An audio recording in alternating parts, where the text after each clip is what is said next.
అన్నదాత అన్నదాత మీ అన్నదాత, చెమటోడ్చి ఆహారాన్నందించే రైతన్నా, అనునిత్యం నీ కండదండగా నిలిచే నేస్తం ఎవరన్నా. అన్నదాత అన్నదాత మీ అన్నదాత.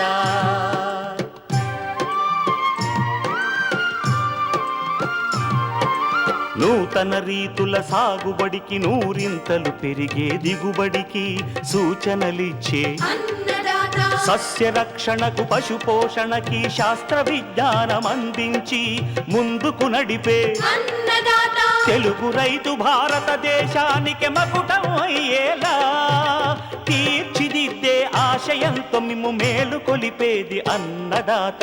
అన్నదాత అన్నదాత మీ అన్నదాత.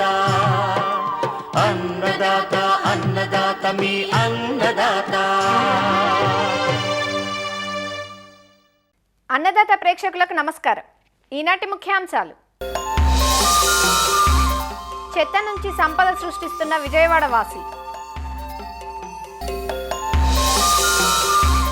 పశువుల్లో చూడి సమస్యలు కట్టకపోవడానికి కారణాలు, నివారణ మార్గాలు, ఇంకా జై కిసాన్ వ్యవసాయ సమాచారం.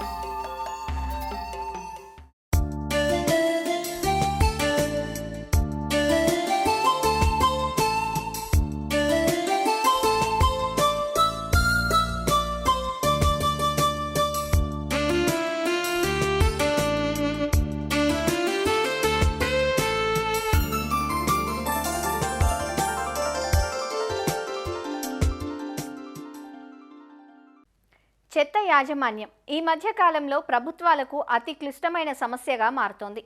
టన్నుల కొద్దీ పేరుకుపోతున్న వ్యర్థాల వల్ల పర్యావరణ సమస్యలు ఎదురవుతున్నాయి. అయితే ఇంటి నుంచి వచ్చే చెత్త నుంచి సంపద సృష్టించవచ్చని తెలిసినా అది ప్రయాసతో కూడుకున్నది కావటంతో అందరూ ఆసక్తి చూపించారు. కానీ ఇంటి నుంచి వచ్చే కూరగాయల వ్యర్థాలు, పండ్ల తొక్కలు, ఎండిన ఆకులను కలిపి కుళ్ళిపోయేలా చేయడం ద్వారా నాణ్యమైన సేంద్రియ ఎరువును తయారు చేసుకోవచ్చు. ఈ ఎరువును మిద్దె సాగుకు, మొక్కల పెంపకానికి ఉపయోగించడం లేదా విక్రయించడం ద్వారా ఆదాయం పొందవచ్చు. ఈ విధానాన్ని తాను ఆచరించటమే కాదు, తోటివారికి సైతం అవగాహన కల్పిస్తున్నారు విజయవాడకు చెందిన ఔత్సాహికుడు ఒకరు. చెత్త నుంచి సంపదను ఎలా తయారు చేస్తున్నారో తెలుసుకుందాం రండి. ప్రతిరోజు సేంద్రియ వ్యర్థాలు ప్రతి ఇంట్లో వ్యక్తులు బట్టి ఒక అర కేజీ నుంచి కేజీ వరకు వస్తూ ఉంటాయి. ఇవాళ విజయవాడలో వచ్చే వేస్ట్ దాదాపు 650 టన్నులు వస్తుంది. దాంట్లో సింహభాగం మనకి 350 టన్నులు సేంద్రియ వ్యర్థాలు వస్తాయి. సేంద్రియ వ్యర్థాల్లో ఇంటి నుంచి వచ్చే వ్యర్థాలు 150 టన్నులు ఉంటాయి. చెత్త నుంచి సంపదను తయారు చేసే ప్రక్రియని మనం తెలుసుకుందాం. 150 టన్నుల వ్యర్థాలని మనం 50 టన్నులు ఎరువుగా ఎలా మార్చవచ్చు. ప్రతి ఇంటి నుంచి వచ్చే వ్యర్థాలను ఇంట్లోనే మన మొక్కలకి వాడుకోవచ్చు. పూల మొక్కలకి, ఆహార పదార్థాలు, డ్రాగన్ ఫ్రూట్ని ఇదిగోండి ఇలా ఈ వేస్ట్ని ఇలా వేసాం. అట్లాగే నిన్న మామిడికాయ తొక్కలు ఇలా వేసాం. అట్లాగే ఈ కూరగాయల వ్యర్థాలు ఇలా ఒక లేయర్గా వేసుకున్నాం. తర్వాత రాలినటువంటి ఆకులు, గ్రీనరీ వేస్ట్ అన్నమాట. ఇదంతా కూడా ఒక వంతు సేంద్రియ వ్యర్థాలు వేస్తే 3 వంతులు, 2 నుంచి 3 వంతులు పైచిలకు మనం డ్రై లీవ్స్, ఈ ఎండిన వ్యర్థాలు వేయాలి. దీంట్లో మా ఇంట్లో తయారైనటువంటి కంపోస్టెడ్ మెటీరియల్ని నేను కంపోస్టింగ్ కల్చర్గా వినియోగిస్తాను. మీకు లేకపోతే మీ ఇంట్లో లేకపోతే మట్టి వినియోగించుకోవచ్చండి. లేదు మా ఇంటికాడ లేవండి అంటే చక్కగా ఇట్లా చేతులు కడిగి ఊరిని ఎక్కువ నీళ్లు, ఎక్కువ తడి కాకుండా, ఎక్కువ పొడి కాకుండా మనం ఇలా మజ్జిగ కూడా కంపోస్టింగ్ కల్చర్గా ఉపయోగపడుతుంది. చాలా వెరీ సింపుల్ అండి. ఈ హోల్స్కి బాగా ఏరియేషన్ రావటం వల్ల ప్రకృతిలోంచి వచ్చే బ్యాక్టీరియా దీంట్లో కంపోస్ట్ తయారు చేయడానికి మనకు ఉపయోగపడుతుంది. తర్వాత దీంట్లో ఈ బకెట్లో మళ్ళీ కింద ఇంకో బకెట్ పెట్టామండి. ఇప్పుడు వేసినటువంటి నీళ్లు లేదా మజ్జిగ కొంచెం తేమ శాతం ఉండాలి కాబట్టి దీంట్లో కూరగాయలు వ్యర్థాల నుంచి వచ్చే నీరు మనకు దీంట్లో బకెట్లో కారుతుందండి. దీన్ని ఈ బకెట్లోంచి పట్టుకుని మనం ఒక లీచెట్ అంటారండి. దీన్ని ప్రకృతి సిద్ధమైనటువంటి జీవ సేంద్రియ ద్రవ ఎరువు అండి. మొక్కలకు కూడా త్వరగా మనకి పురుగు మందులు కొట్టకుండా ఈ లిక్విడ్ ఫెర్టిలైజర్ మనం స్ప్రే చేయటం వల్ల అది కూడా మనకి మొక్కలకి బలంగా చేకూరుస్తుందని చెప్పి ఇందు మూలంగా తెలియజేస్తాను. ఇది మా ఇంట్లో తయారు చేసినటువంటి కంపోస్ట్ అండి. ఇది దీంట్లో కోడిగుడ్డు పెంకులు, తర్వాత కూరగాయల వేస్ట్, తర్వాత fruit waste, food waste, leafy vegetables, fruity vegetables ఇవన్నీ కూడా వేస్ట్ నుంచి తయారు చేసినటువంటి క్షేత్రస్థాయిలో మా ఇంట్లో ఉత్పత్తి అయినటువంటి సేంద్రీయ వ్యర్థాల నుంచి తయారైనటువంటి సేంద్రీయ ఎరువు. ఇలా వేసిన దాన్ని ఇది కదలకుండా ఈ బకెట్ నిండిపోయినాక ఇంకో బకెట్ పెట్టుకోవాలి. ఇది ఒక నెల రోజులు సుమారుగా, నెల నుంచి ఒక 30 నుంచి 35 రోజులు పడుతుంది సుమారుగా. ఇది ఒక ప్రక్రియ. లేయర్ బై లేయర్ వేసేసి అలా వదిలేయటం వల్ల 4 వారాలు పడుతుంది. కానీ ఎంతకంటే మాకు తొందరగా తయారు చేయడానికి మీరు ఏం చేయాలనే దాని మీద ఇంకో ప్రక్రియ ఉందండి. అదే ఇక్కడ రూరల్ డ్రమ్ అని ఉంది. సేమ్ ప్రాసెస్ అండి. కంపోస్ట్గా మారి ఆర్గానిక్ వేస్ట్ని మనం ఒక వంతు వేస్తే 3 వంతులు డ్రై వేస్ట్, 3 వంతులు వేసినాక మళ్ళీ మట్టి వేయాలి. మట్టి వేసి తర్వాత మళ్ళీ కొంచెం మజ్జిగ పోయాలి కంపోస్టింగ్ కల్చర్గా. ఇందాక బకెట్లో చేసిన ప్రాసెస్ దీంట్లో సేమ్ అదే విధంగా చేసుకోవాలి. చేసుకున్నాక మనకి తొందరగా తయారవ్వాలని, నాకు లేట్ అవ్వకూడదు అని. So speedy way of doing మనకి మెన్యూర్ అంటే దీన్ని ఏం చేస్తాం, వేసినాక ఇలా తిప్పాలండి. ఇలా అంత ఎక్కువ సార్లు తిప్పితే అంత త్వరగా మనకి కంపోస్ట్ తయారవుతుంది. ఇది 21 రోజుల్లో ఎరువు తయారైపోతుంది. ఇక్కడ మాకు స్పేస్ ఉంది కాబట్టి ఈ నెలలో ఈ పైపు తయారు చేసి హోల్స్ పెట్టుకుని పైప్ తయారు చేసి పెట్టుకున్నాం. దీంట్లో కూరగాయలు వేస్ట్ వేసాం, ఇంట్లో ఉన్న మిగిలిన అన్నం వేసాం, తర్వాత ఫ్రూటీ వెజిటబుల్స్ వేసాం. తర్వాత డ్రై లీవ్స్ మళ్ళీ 3 వంతులు, ఒక వంతు కూరగాయల వేస్ట్ కంపోస్టెడ్ మెటీరియల్ వేస్తే 3 వంతులు, 2 నుంచి 3 వంతులు మనకి డ్రై లీవ్స్ వేయాలి. తర్వాత మళ్ళీ కంపోస్టింగ్ కోసం తయారవటం కోసం, ఎరువు తయారవటం కోసం కంపోస్టింగ్ కల్చర్ వేయాలి. తర్వాత కొంచెం మజ్జిగ వేయాలి. ఇది అయిపోయినాక దీంట్లో ఈగలు ఇవన్నీ కూడా వెళ్ళకుండా మనం ఏం చేస్తామంటే ఇట్లా మూత పెట్టేసుకుంటాం. ఇది కూడా ఒక 30 to 35 డేస్లో మన ఎరువు తయారు చేయడానికి అవకాశం ఉంటుందండి. ఇది తయారైపోయినాక దీన్ని తీసి మనం పైప్ తీసేసి ఇది వేసుకుంటుందండి అడుగున. ఇది ఈజీగా వచ్చేస్తే పైకి రెడీగా కంపోస్ట్ అయినటువంటి పదార్థం. దీని నుంచి మనం వర్మీ కంపోస్ట్ తయారు చేసుకోవచ్చు. అపార్ట్మెంట్ కల్చర్లో మనం ఇది తయారు చేసుకోవచ్చు. ఈజీ వే ఆఫ్ మనకి వర్మీ కంపోస్టింగ్. తర్వాత ఇది స్పీడీ వే ఆఫ్ కంపోస్టింగ్. ఇది కూడా అపార్ట్మెంట్ ఇది ఇండివిజువల్ హౌసెస్లో తయారు చేసుకోవచ్చు. దాదాపు విజయవాడ నగరంలో ఒక 150 టన్నులు, అంటే సుమారుగా 350 టన్నులు వస్తుంటే 150 టన్నుల వ్యర్థాలను మనం ఇట్లా ఎరువుగా తయారు చేయటం వల్ల చెత్త నుంచి సంపద మనం సృష్టిస్తున్నాము. ఈ 150 టన్నుల నుంచి 50 టన్నులు మనం ఎరువును మనం తయారు చేసాం. ఇన్సెక్టిసైడ్స్ కానీ పెస్టిసైడ్స్ లేకుండా ఈరోజు ఫార్మింగ్ ఎక్కడా లేదు. ఈ ఇన్సెక్టిసైడ్స్ పెస్టిసైడ్స్ వల్ల మన ఆరోగ్యాలు డెఫినెట్గా ఫిజికల్ హెల్త్ చాలా ఎఫెక్ట్ పడుతుంది. దానివల్ల మెంటల్ హెల్త్ అవి కూడా ప్రభావం చూపిస్తూ ఉంటాయి. ఈరోజు మనకు సుబ్బారావు గారు మన ఇంట్లో ఉన్నటువంటి వేస్ట్ని ఎలా కంపోస్ట్గా మార్చుకోవచ్చు, ఈ చెత్త నుంచి సంపదను ఎలా సృష్టించవచ్చు అనేది చాలా చక్కగా డెమాన్స్ట్రేట్ చేశారు. ఇంతవరకు మాకైతే తెలియదు, ఈరోజు తెలుసుకోవడం జరిగింది. వారికి ధన్యవాదాలు. ఈరోజు సుబ్బారావు గారు ఈ వర్మీ కంపోస్ట్ కానీ ఈ ప్రకృతి మనం కాపాడుకునే విధానాల గురించి కానీ పూర్తిగా వివరించారు. అది ఎట్లాగా తక్కువ ఖర్చుతోటి ఎలా మనం ఈ వర్మీ కంపోస్ట్ తయారు చేసుకోవాలి, మొక్కల్ని ఎట్లాగా మనం మన ఇంటి ముందు ఎలా పెట్టుకోవాలి, ఎలా మనం సమగ్రంగా పరిరక్షించుకోవాలనే విధానాల్లో తీసుకెళ్ళి చెప్పారు. ఇది ప్రతి ఒక్కళ్ళు కూడా, ప్రతి గ్రామంలో కూడా ఒక విలేజ్ గ్రీన్ కమిటీస్గా ఫార్మ్ అయ్యి ఈ విధానాలని అవలంబిస్తున్నప్పుడు ఖచ్చితంగా మనకి 100% రిజల్ట్ వస్తుంది.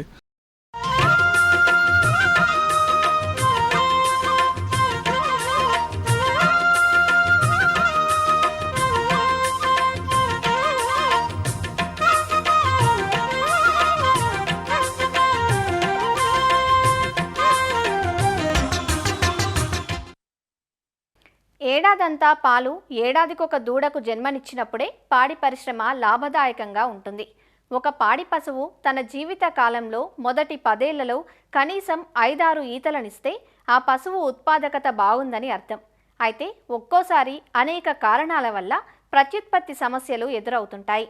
పశువులు ఎదకు రాకపోయినా, సరిగా కట్టకపోయినా, కట్టిన చూలు నిలబడకపోయినా ఈతల మధ్య వ్యవధి పెరుగుతూ ఉంటుంది. దీనివల్ల పశుపోషకులు ఆర్థికంగా నష్టపోతారు. పశువుల్లో చూడి సమస్యలకు చాలా కారణాలున్నాయంటూ వాటి నివారణ మార్గాలు తెలియజేస్తున్నారు రంగారెడ్డి జిల్లా ఇబ్రహీంపట్నం మండలం ఎలిమినేడు పశువైద్యశాల పశువైద్యాధికారి డాక్టర్ వై ఆనందరెడ్డి. పాడి పశువులు సరైన ప్రొడక్షన్ ఇవ్వాలంటే రైతు సోదరులు సరైన టైంలో ఎదకు వచ్చేటట్లు చేయడం అనేది అతి ముఖ్యమైన ఒక ప్రక్రియ. పాడి పశువులలో ఆవు దూడలైతే సంవత్సరం నుంచి సంవత్సరంన్నరలో కట్టాలి. బర్రె దూడలైతే 24 నెలల నుంచి 36 నెలల లోపల కట్టాలి. ఈతకు మధ్య వ్యవధి కూడా 12 నుంచి 14 నెలల్లో ఉంటే పశువు కరెక్ట్ పాల దిగుబడినిస్తుంది. అయితే ఈ కట్టకపోవడము, ఇన్ఫర్టిలిటీ అనేది చాలా రకాలుగా వస్తుంది. ఈ నాన్ ఇన్ఫెక్షస్ అంటే రోగాలు కాకుండా వచ్చే ఇన్ఫర్టిలిటీ మనం చూసుకుంటే అతి ముఖ్యమైనది అనిష్టం. అనిష్టం అంటే ఎదకు రాకపోవడం. ఈ ఎదకు రాకపోవడానికి కారణము సైలెంట్ హీట్.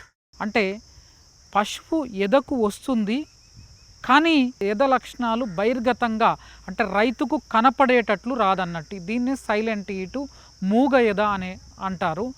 ఇది ఎక్కువగా బర్రెలలో ఎక్కువగా వస్తుంది, ఆవులలో తక్కువగా వస్తుంది. తర్వాత కొన్నిసార్లు ఈ ఎదకు రాకపోవడం అనేది అండాశ్రయం పైన పర్సిస్టెంట్ కార్పస్ ల్యూటియం ఉండడం వల్ల కూడా ఈ ఎదకు రాకపోవడం జరుగుతుంది.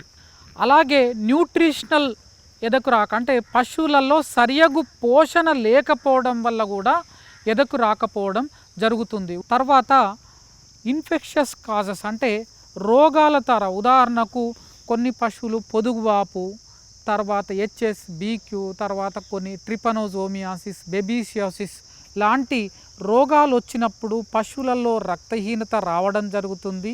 పశువు కోలుకోలేక ఎదకు సరైన టైంలో రాకపోవడం జరుగుతుంది. అలాగే బాహ్య అంతర పరాన్న జీవుల వల్ల కూడా రక్తహీనత పశువు గురై సరిగ్గా ఈ ఎదకు రాకపోవడం, ఇన్ఫర్టిలిటీ ప్రాబ్లం ఉంటుంది. ఉదాహరణకు విపరీతంగా టిక్స్ కానీ పేర్లు కానీ పశువుకు ఉన్నప్పుడు ఇవి ఈ రక్తాన్ని పీల్చుకోవడం వల్ల పశువు న్యూట్రిషనల్ డిఫిషియన్సీ, ఖనిజ లవణాలు, మినరల్స్ లోపం జరిగి ఈ ఎదకు రాకపోవడం జరుగుతుంది. అలాగే అంతరపరాన్న జీవులు ఉదాహరణకు లివర్ ఫ్లూక్స్ కానీ, తర్వాత నట్టలు, ఏలికపాములు, తర్వాత టేప్ వామ్, బద్దె పురుగులు విపరీతంగా పశువులలో ఉన్నప్పుడు కూడా ఈ ఎదకు రాక, ఎందుకంటే ఈ పోషణ అనేది ఈ అంతరపరాన్న జీవులో తీసుకోవడం వల్ల పశువుకు న్యూట్రిషనల్ డిఫిషియన్సీ వచ్చి ఇవి ఎదకు రాకపోవడం జరుగుతుంది. అలాగే మేనేజ్మెంట్ ప్రాక్టీస్ సరిగ్గా లేకపోవడము, పశువుని ఎండకు ఎక్కువగా కట్టేయడము, ఎండ టైంలో ఎక్కువ ఉంచడం వల్ల ఈ ఎదకు రాకపోవడం జరుగుతుంటుంది.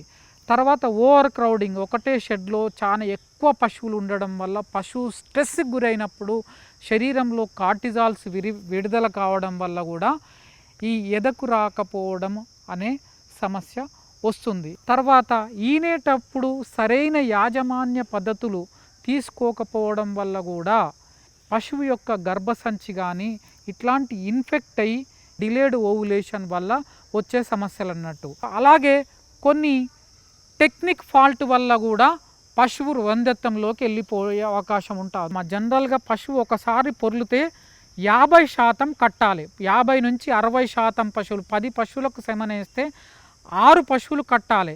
కానీ ఇట్లా కట్టకుండా మళ్ళీ ఇంకోసారి ఎదకు రావడము, మళ్ళీ సెమనిప్పించినా మళ్ళీ రావడము, అంటే 3 సార్ల కంటే ఎక్కువ సార్లు ఎదకొచ్చిందంటే అది రిపీట్ బ్రీడర్స్ అంటారు. ఈ రిపీట్ బ్రీడర్ అనేది ఎక్కువగా పశువులు ఎండోమెట్రైటిస్ ఉండడము, లేకపోతే ఎంబ్రియో అంటే ఆ పిండము ఉత్పత్తి అయినా కానీ ఈ పిండము యుట్రస్లో ఎన్విరాన్మెంట్లో బతకపోవడం వల్ల ఈ repeat breeding, early embryonic death అనేది జరగడం వల్ల ఇది వస్తుంటుంది. అయితే రైతు సోదరులు ఈ ఇన్ఫర్టిలిటీ ప్రాబ్లమ్స్ రాకుండా ఏం చేయాలి అనేది ఒకటి మేనేజ్మెంట్ ప్రాక్టీస్. అంటే పశువు ఎదను గుర్తించడము, అంటే మూగ ఎద ఉన్నా ఎలా గుర్తించాలనేది రైతు సోదరులు గమనించాలి. మామూలుగా ఎదకొచ్చిన పశువు ఏంటంటే కోడిగుడ్డు సొనలెక్క మానం నుండి కార్చడం జరుగుతుంటుంది. తర్వాత ఎదకొచ్చిన పశువు ఇంకో పశువు దాని మీదకి ఎక్కినా నిలబడే అవకాశం ఉంటుంది. తర్వాత వెన్ను మీద మనం చేయబెడితే తోక పైకి లేపడము, చిరుమూత్రం పోయడము, ఎదకొచ్చిన రోజు పాల దిగుబడి తక్కువగా ఉండడము, తర్వాత చిరాగ్గా ఉండడం, ఇవన్నీ ఎద లక్షణాలు. ఈ ఎద లక్షణాలను గమనించి ఈ సైలెంట్ ఈట్ను కూడా గమనించి ఇమ్మీడియట్గా సెమనిప్పియడం వల్ల ఈ ఇన్ఫర్టిలిటీ ప్రాబ్లం అనేది పోతుంది. తర్వాత టైమ్లీ ఇన్సెమినేషన్ అనేది ఏఐ టెక్నీషియన్ వచ్చేలా చూసుకోవడం. అంటే మార్నింగ్ ఎదకొస్తే ఈవినింగ్ ఎదకొస్తే మళ్ళీ మార్నింగ్ ఇన్సెమినేషన్ చేయడం వల్ల కట్టు నిలబడేలాగా చేసుకోవచ్చు. తర్వాత ఈ న్యూట్రిషనల్ అంటే మన ఇండియాలో న్యూట్రిషన్ లోపం వల్ల ఎదకు రాకపోవడం అనేది, తర్వాత ఇన్ఫర్టిలిటీ ప్రాబ్లమ్స్ రావడం అనేది ఎక్కువగా చూస్తాము. కాబట్టి రైతు సోదరులు ప్రతి ఈ పాలిచ్చే పశువుకు కానీ, ఎండిపోయిన పశువుకు కానీ, సుడి పశువుకు కానీ ఈ న్యూట్రిషన్ అనేది, మినరల్ మిక్చర్ అనేది రెగ్యులర్ ఇవ్వడం ద్వారా పశువులలో ఖనిజ లవణాల లోపాలు, విటమిన్ లోపాలు లేకుండా చూసుకోవడం వల్ల సరైన టైంలో ఎదకు రావడమే కాకుండా కట్టు నిలవడం కూడా ఎక్కువ జరుగుతుంది. తర్వాత పాల దిగుబడి కూడా ఎక్కువ వచ్చే అవకాశం ఉంటుంది.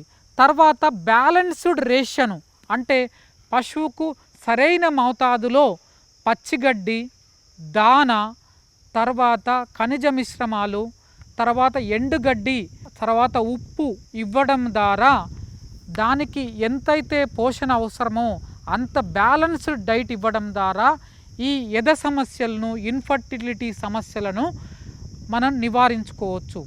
తర్వాత ఎండాకాలంలో హీట్ స్ట్రెస్ రాకుండా 2-3 సార్లు కడగడం వల్ల కూడా ఈ ఎండాకాలంలో ఎదకు రాకపోవడం, ఇన్ఫర్టిలిటీ సమస్యలను నివారించుకోవచ్చు. తర్వాత పాకని పరిశుభ్రంగా ఉంచడం వల్ల, తర్వాత ఈనే టైంలో పరిశుభ్ర వాతావరణంలో డెలివరీ సౌకర్యాన్ని కలిగించడం వల్ల పశువులకు రోగాలు రాకుండా చూసుకోవడం జరుగుతుంటుంది. అలాగే ఇన్ఫెక్షస్ రోగాలైన బ్రూసెల్లా, లెప్టోస్పైరా ఇలాంటివి రాకుండా చూసుకోవడం ఏంటంటే పశువులను బుల్ క్రాసింగ్, దున్నతోని క్రాసింగ్ అనేది రైతు సోదరులు మానుకొని ఏఐతోని కృత్రిమ గర్భధారణ వాళ్ళనే చేయడం వల్ల ఈ బ్రూసెల్లా సమస్యను అనేది నివారించుకోవచ్చు. తర్వాత కొన్నిసార్లు హార్మోనల్ లోపంతో ఈ కట్టకపోవడం జరుగుతుంటుంది. ఈ హార్మోనల్ లోపం వల్ల ఇన్ఫర్టిలిటీ ఉంటే రైతు సోదరులు పశువైద్యుని సలహా మేరకు హార్మోనల్ ట్రీట్మెంట్ ఇచ్చి ఈ కట్టిపిచ్చే కార్యక్రమం చేయాలి.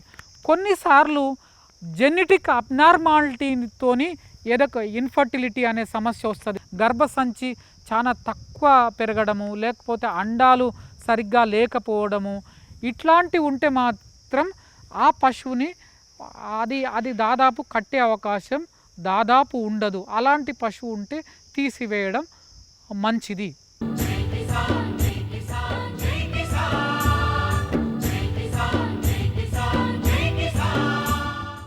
వ్యవసాయ సమాచారం ఇప్పుడు జై కిసాన్లో చూద్దాం.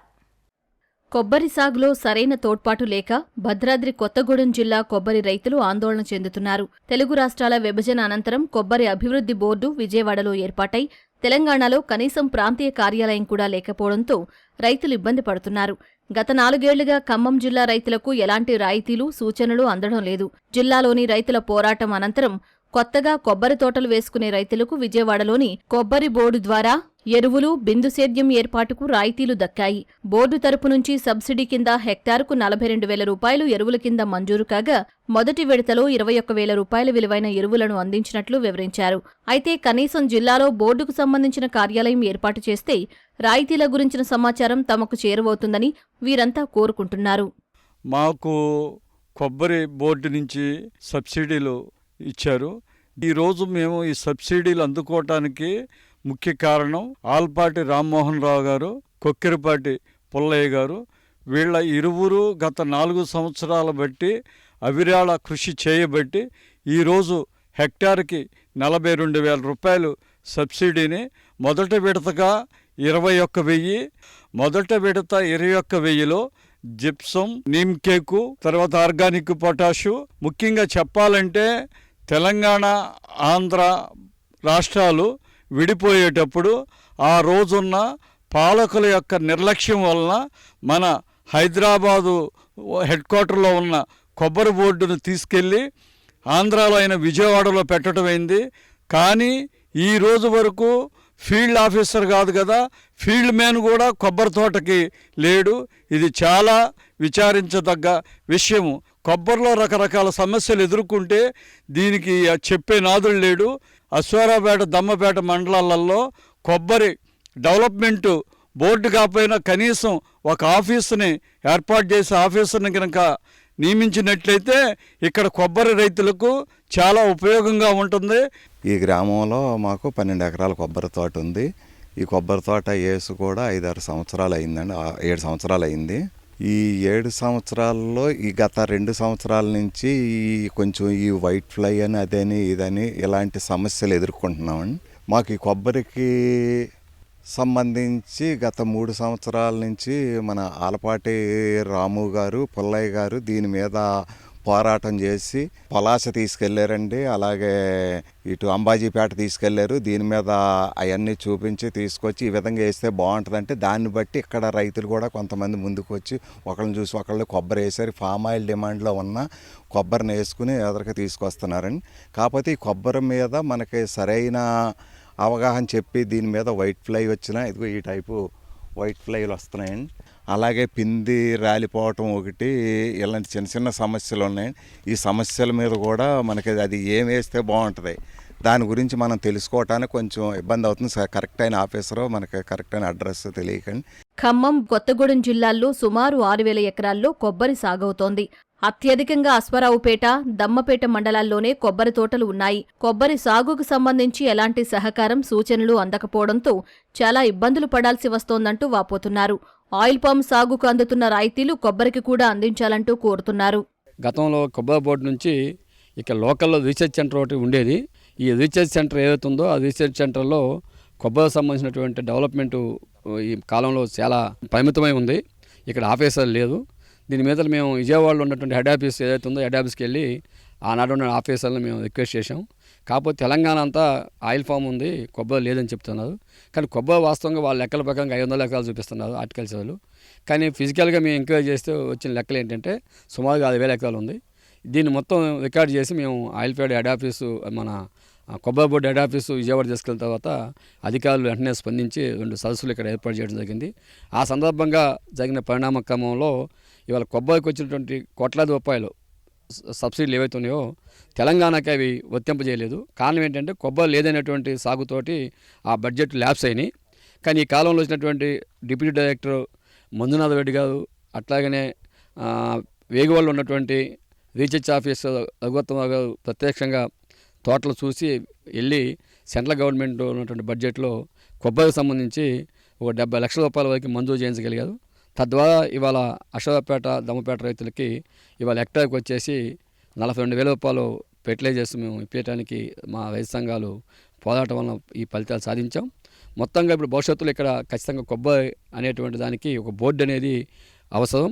మాకు భారత కొబ్బరి బోర్డు నుంచి మాకు ఇక్కడ మా రైతాంగానికి అశ్వారావుపేట, దమ్మపేట మండలాల్లో రైతాంగానికి దరిదాపుగా 70 లక్షల రూపాయల ఎరువులు మొన్న ఒక హాఫ్ కోట 2 సంవత్సరాలకు రావాల్సిన దాంట్లో 1 సంవత్సరం కోటా ఎరువులు మొన్న మాకు బ్రహ్మాండమైనటువంటి బ్రాండెడ్ కంపెనీ కలిగిన ఎరువులను మాకు ఇచ్చారు.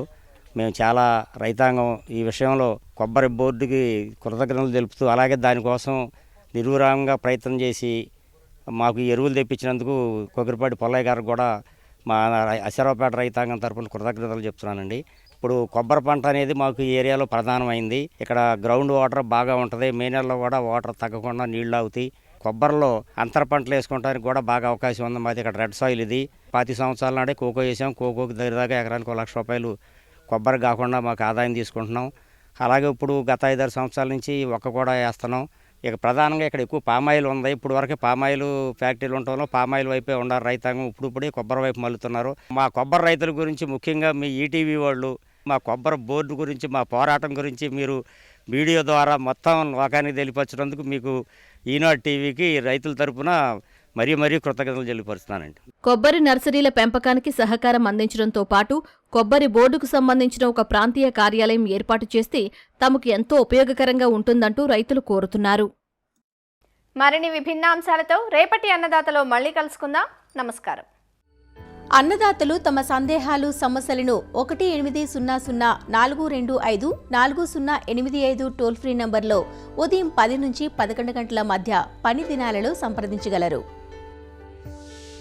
ఈ కార్యక్రమాన్ని యూట్యూబ్లో www.youtube.com/annadata ETV లింక్ ద్వారా వీక్షించవచ్చు.